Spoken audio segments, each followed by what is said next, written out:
Hello everyone, स्वागत है आप सभी का एक बार फिर से आपके अपने यूट्यूब चैनल डिफेंस पॉइंट पर। और दोस्तों, आज के हमारे इस वीडियो में हम आप लोगों के लिए लेकर के आए हैं कोस्ट गार्ड नाविक और यांत्रिक एग्ज़ाम की तैयारी के लिए जनरल साइंस के पोर्शन में से केमिस्ट्री।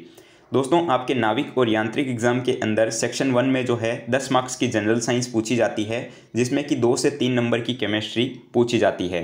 और इसके लिए जो है आपके सिलेबस में 3 से 4 टॉपिक्स केमिस्ट्री के दिए गए हैं, जिनको हम आगे आने वाले 3 से 4 दिनों के अंदर कवर करेंगे। और मैं आपको यहाँ पर जो है एकदम एग्ज़ाम ओरिएंटेड और प्रीवियस ईयर्स के ऊपर आधारित क्वेश्चंस करवाने वाला हूँ, जो कि आपके लिए काफ़ी स्पेशल और इम्पोर्टेंट होंगे। तो दोस्तों, इस वीडियो सीरीज़ को जो है आप कंटिन्यू और पूरा ज़रूर से देखिएगा। तो चलिए शुरू करते हैं आज का ये वीडियो। लेकिन उससे पहले आप लोगों को बोलना चाहूँगा कि अगर आप लोग हमारे चैनल के ऊपर पहली बार आए हैं और कोस्ट गार्ड नाविक और यांत्रिक एग्ज़ाम की तैयारी कर रहे हैं, तो चैनल को सब्सक्राइब कर लें और बेल आइकन को प्रेस कर लें, ताकि आप लोगों को हमारे द्वारा दिए जाने वाले सभी लेटेस्ट अपडेट्स मिलते रहें। तो चलिए शुरू करते हैं आज का ये वीडियो बिना किसी देरी के। तो देखिए, फर्स्ट क्वेश्चन जो कि आपको दिया गया है कि निम्नलिखित में से जो है किसके अणुओं के बीच में जो है आकर्षण बल अधिकतम होता है। तो आपको ऑप्शंस गिवन हैं द्रव, गैस, प्लाज्मा या फिर ठोस।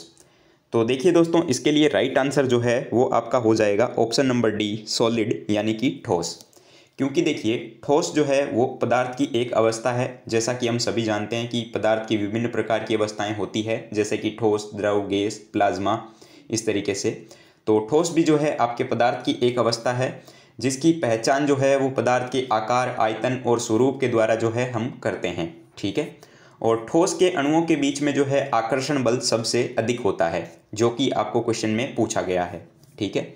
और मैं आपको बता दूं कि ठोस के बाद में जो है द्रवों में आकर्षण बल थोड़ा ज़्यादा होता है, लेकिन गैस में जो है आकर्षण बल अणुओं के बीच में सबसे कम होता है। तो इस प्रकार से जो है आप लोग इनका क्रम भी याद रख सकते हैं। तो करेक्ट आंसर हो जाएगा ऑप्शन नंबर डी, ठोस।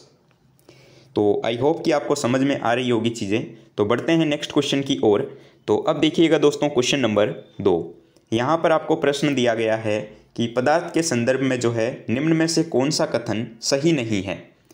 ऑप्शंस गिवन हैं कि पदार्थ के कणों के बीच कोई आकर्षण बल नहीं होता। ऑप्शन बी कि पदार्थ के कण जो है वो द्रव और वायु से जो है सतत स्थानांतरित होते हैं। ऑप्शन सी कि पदार्थ जो है वो कणों से मिलकर के बना हुआ होता है। या ऑप्शन डी कि पदार्थ के कणों के बीच अंतर होता है। तो दोस्तों, जैसा कि मैंने आपको पहले क्वेश्चन में बताया कि इनके बीच में जो है आकर्षण बल तो होता है, लेकिन यहाँ ऑप्शन ए में दिया गया है कि नहीं होता है, जो कि बिल्कुल गलत है। क्योंकि मैं आपको कुछ पॉइंट यहाँ पे क्लियर कर देता हूँ। तो देखिए कि पदार्थ के कणों के बीच में जो है आकर्षण बल काम करता है, जिसके द्वारा वो एक दूसरे से बंधे हुए रहते हैं, यानी कि आकर्षण बल तो होगा ही, जो कि आपको ऑप्शन ए में गलत दिया हुआ था। तो राइट आंसर हो जाएगा ऑप्शन ए। ठीक है। चलिए अब देखिएगा दोस्तों, क्वेश्चन नंबर 3। यहाँ पर आपको काफ़ी सिंपल क्वेश्चन दिया गया है और आई होप कि सभी को जो है इसके बारे में पता होगा। तो देखिए, क्वेश्चन है कि अभी तक जो है वैज्ञानिकों द्वारा पदार्थ की कितनी अवस्थाएं खोजी गई है या फिर तय की गई है। ठीक है।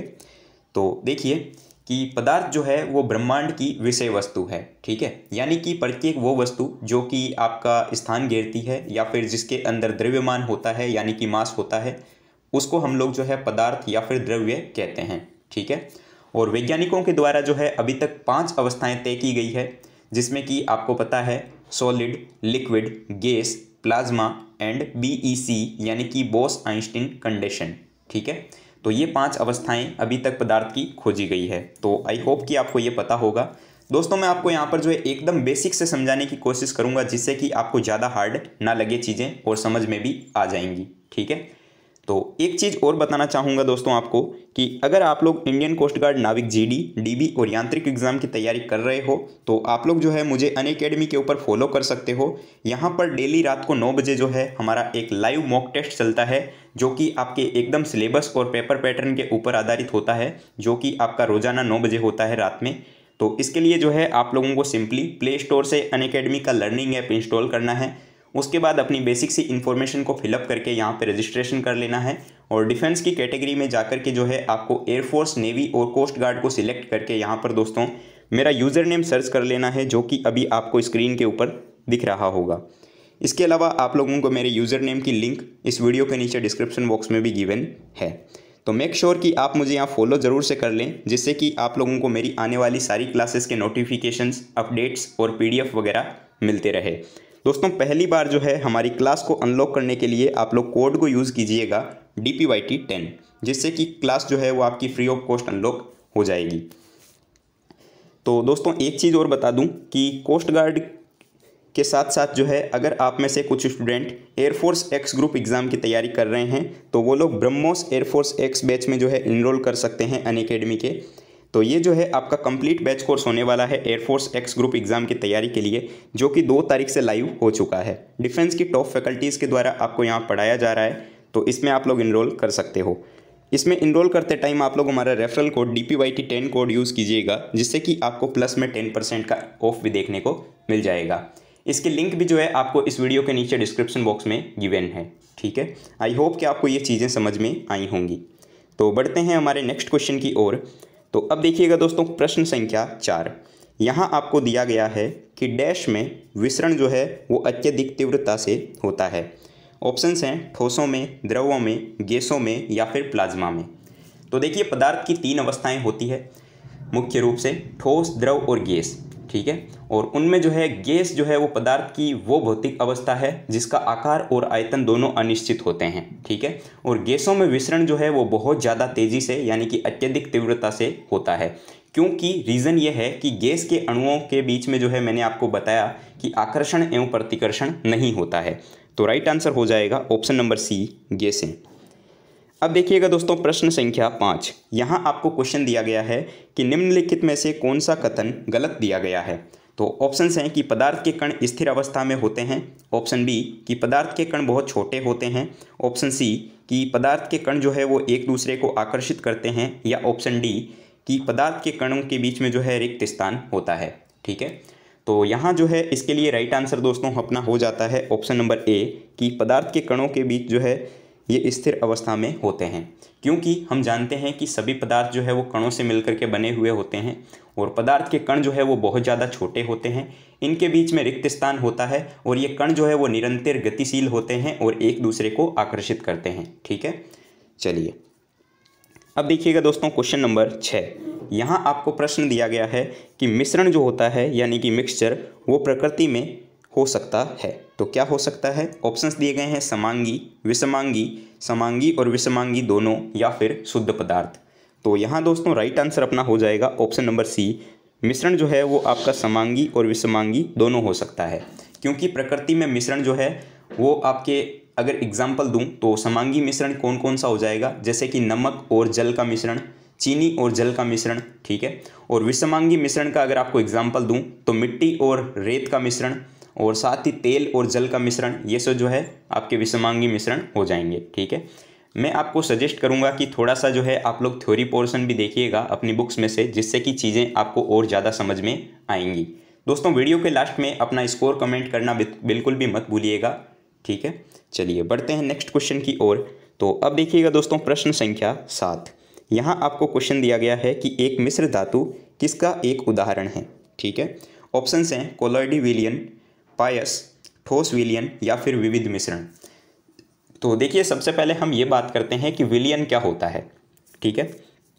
तो देखिए कि 2 या 2 से अधिक रासायनिक पदार्थों के समांगी मिश्रण को जो है दोस्तों हम लोग यहाँ पर विलयन बोलते हैं, ठीक है।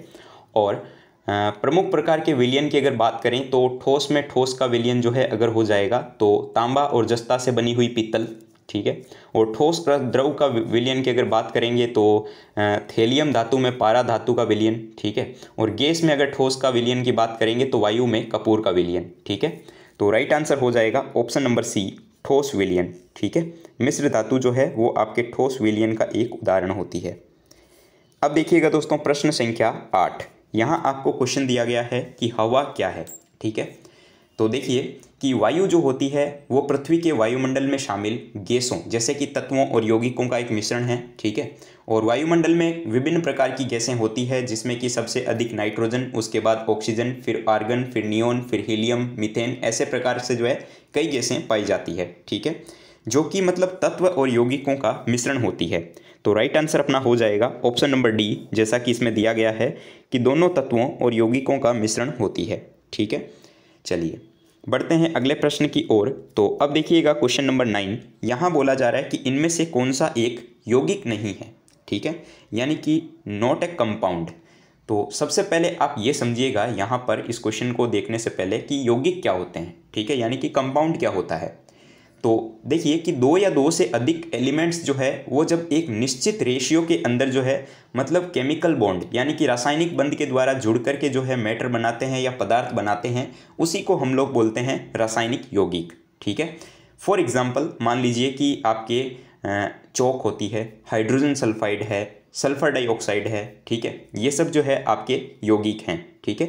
लेकिन यहाँ पर देखिए ऑप्शन नंबर ए में जो लेड दिया गया है, लेड जिसका आपको हम लोग रिप्रेजेंट करते हैं पीबी से, ठीक है, ये आपके एक धातु होती है, ठीक है, ये एक यौगिक नहीं है। तो राइट आंसर हो जाएगा ऑप्शन नंबर ए।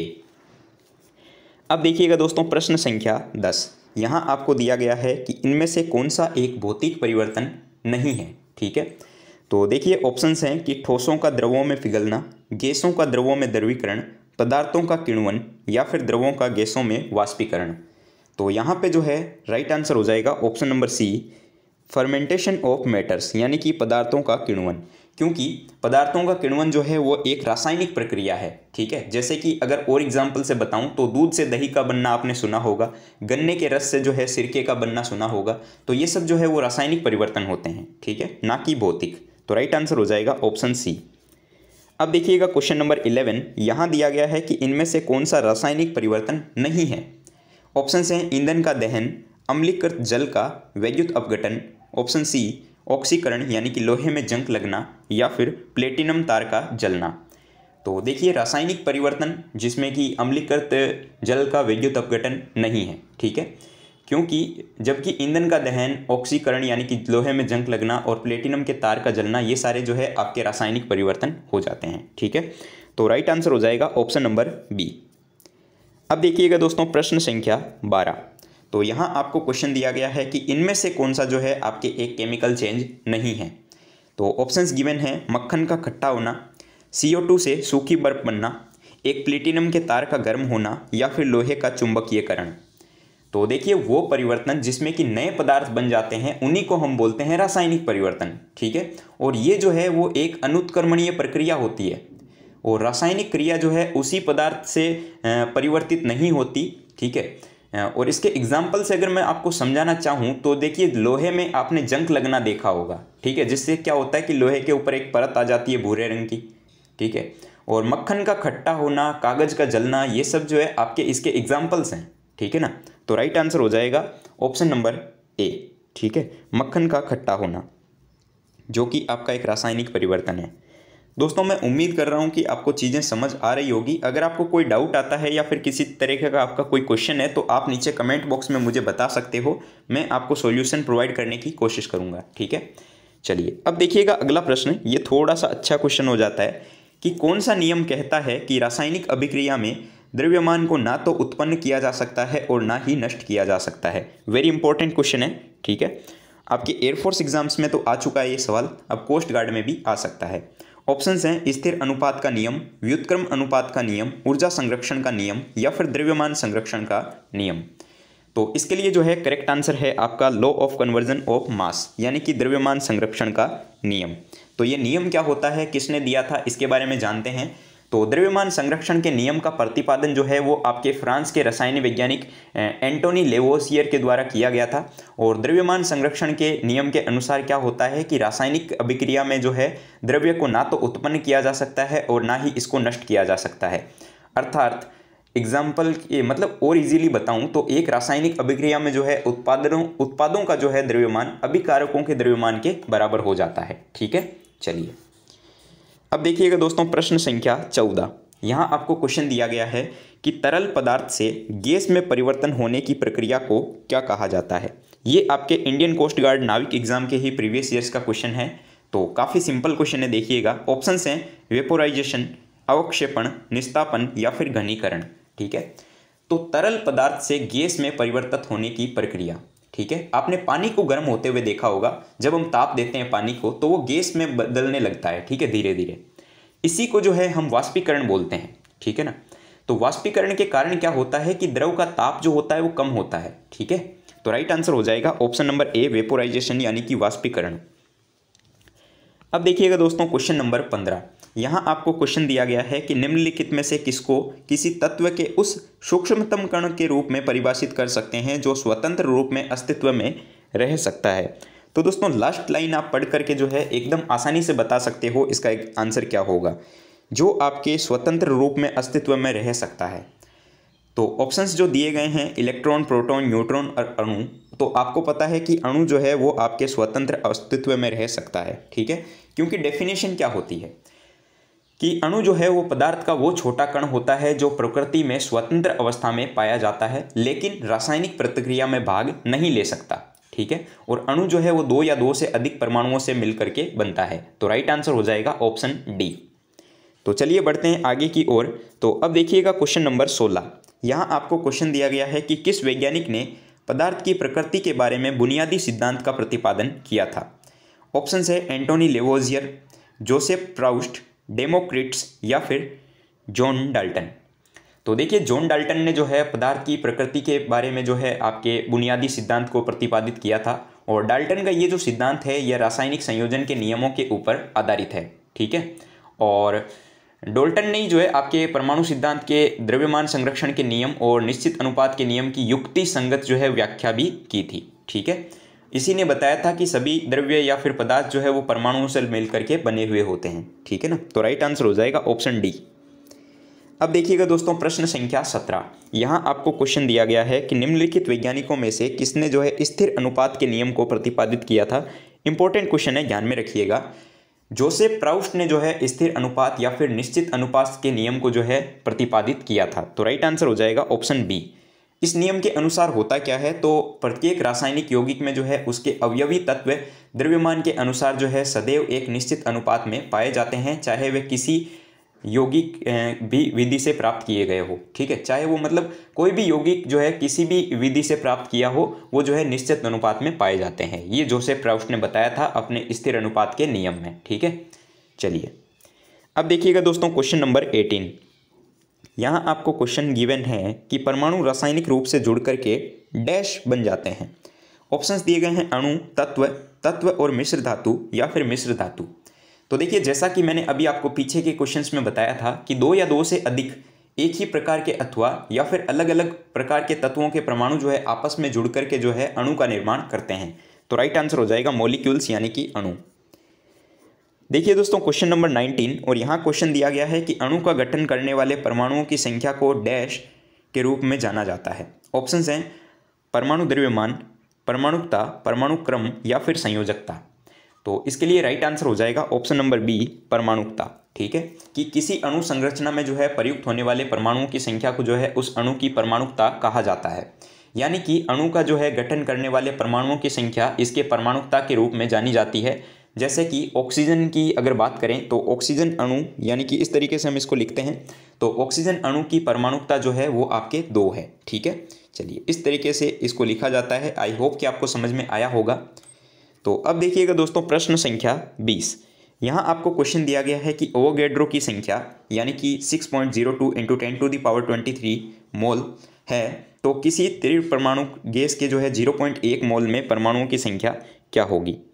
तो दोस्तों इसके लिए जो है राइट आंसर हो जाएगा आपके ऑप्शन नंबर ए, 6.02 × 10⁻22। ठीक है, एवोगैड्रो नंबर क्या होता है, तो किसी तत्व के जो है एक परमाणु या फिर हम बोल सकते हैं कि 1 मोल में उपस्थित परमाणुओं की संख्या 6.022 × 10⁻23 होती है, जिसको एवोगैड्रो संख्या बोलते हैं। ठीक है, और त्रिपरमाणु गैस के जो है 1 मोल में उपस्थित परमाणुओं की संख्या जो है वो आपके 6.02 × 10⁻23 होती है। और यहाँ पर बोला गया है कि 0.1 मोल में उपस्थित परमाणुओं की संख्या, जो कि आपके हम क्या कर लेंगे कि इसको 0.1 को जो है हम मल्टीप्लाई कर लेते हैं किसके साथ में, इसको हम मल्टीप्लाई कर लेते हैं आपके एवोगैड्रो नंबर के साथ में, यानी कि 6.02 × 10⁻23 के साथ में। ठीक है, तो इस तरीके से हमारा आंसर आ जाता है ऑप्शन नंबर ए वाला। ठीक है, कि 6.022 × 10⁻22।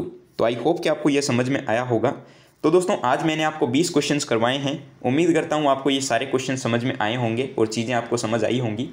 तो काफ़ी इंपॉर्टेंट क्वेश्चंस थे और एकदम एग्जाम ओरिएंटेड सीरीज़ में आपको करवा रहा हूँ। अभी ये आपका चैप्टर ख़त्म नहीं हुआ है, ठीक है। इसके लगभग आपको केमिस्ट्री के 4 से 5 वीडियोस मिलेंगे। उसके बाद जो है आप लोग थोड़ा सा थ्योरी का सेक्शन देख लीजिएगा अपने बुक्स में से, उससे ज़्यादा आपको पढ़ने की ज़रूरत नहीं पड़ेगी। तो अब दोस्तों एक क्वेश्चन आप लोगों के लिए है क्वेश्चन फॉर यू सीरीज़ में, जैसा कि हमारे हर वीडियो के अंदर होता है। तो आपके लिए क्वेश्चन है कि रासायनिक प्रतीक का जो पहला अक्षर होता है वो हमेशा लिखा जाता है। तो काफ़ी सिंपल क्वेश्चन मैंने आपसे पूछा है। ऑप्शंस दिए गए हैं italic, upper case, lower case या फिर बोल्डर, ठीक है। तो बताइएगा इसका आंसर क्या हो जाएगा नीचे कमेंट बॉक्स में कमेंट करके। और दोस्तों आपको बोलना चाहूँगा कि वीडियो पसंद आया हो तो एक लाइक ज़रूर से कीजिएगा, चैनल को सब्सक्राइब कीजिएगा, अपने दोस्तों के साथ में शेयर करना बिल्कुल भी मत भूलिएगा और एक प्यारा सा कमेंट जो है इस वीडियो के लिए कर दीजिएगा, ठीक है। तो आज का वीडियो के लिए thank you so much. I hope कि वीडियो पसंद आया होगा। तो मिलते हैं नेक्स्ट वीडियो में, तब तक के लिए जय हिंद दोस्तों।